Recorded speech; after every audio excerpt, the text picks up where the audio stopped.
عزیزای خدا حکایت میکنن یک شخصیت بسیار یعنی دوستی خدا بود، انسانی بزرگی بود، به درجه عالی رسیده بود.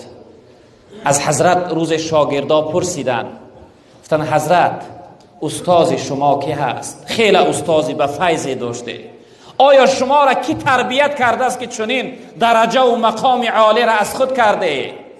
به چه خاطر استاد پرسیده می شود؟ به خاطری که استاد پرفیض بوده است، مربی خوب بوده است، تربیت کننده بهتر بوده است. تن حضرت استاد شما کی است که شما را تربیت کرده است که چنین بزرگ گردیده، چنین بزرگ گشته؟ این شخصیت چه جواب گفتن؟ گفتن استاد من یک غلام است. سبحان الله. امروز غلامداری نیست بین ما برادر. زمان پیش مردم مثل غلام بر این می خریدن، مردم می بردن کارشون می فرمیدن، اختیارش در خودش نبود. بیچاره مثل مال بر این، مثل حیوان بر این فروخته می شد. الحمدلله که در دور زمان ما غلامداری نیست. از حضرت پرسیدم، گفتن حضرت استاد شما کی است؟ گفت استادم یک غلام است. گفتن چی نوع غلام؟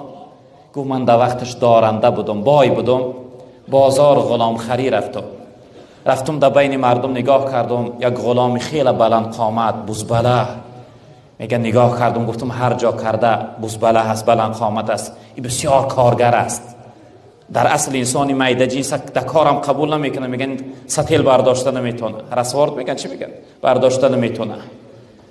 میگه قبول کردم، گفتم اینا من میگیرم. نزدش رفتم، گفتم ای غلام من تو را خریداری میکنم، من تو را میخرم، آیا نامی تو چی هست؟ چی نام داری؟ میگه غلام گشت به سوی من گفت که هر چیزی که بگویی، هر چیزی بگویی نامم همون است. میگه گفتم ای غلام من تو را میخرم، خوراکی تو چی هست؟ تو چی میخوری؟ آیا عادتی که دائمی مولای پیشنه تو را طعام میداد چی بود؟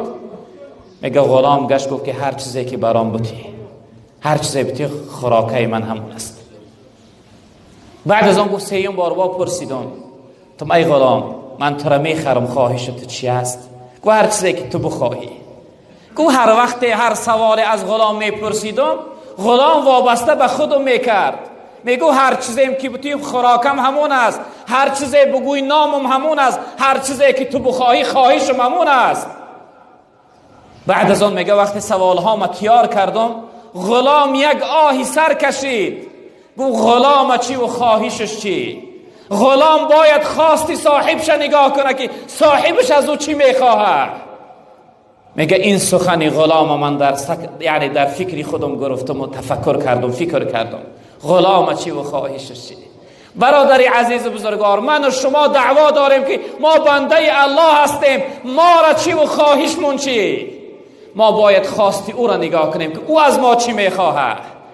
الله رب العالمین از ما چی میخواه؟ باید خواستی الله به جا بیاریم، نه اینکه خواستی یعنی شیطان و خواهش نفس و خواهش دیگر. ما بنده الله هستیم، باید ما بنده خوب باشیم، بندگی خدا را به خوبی به جا بیاریم.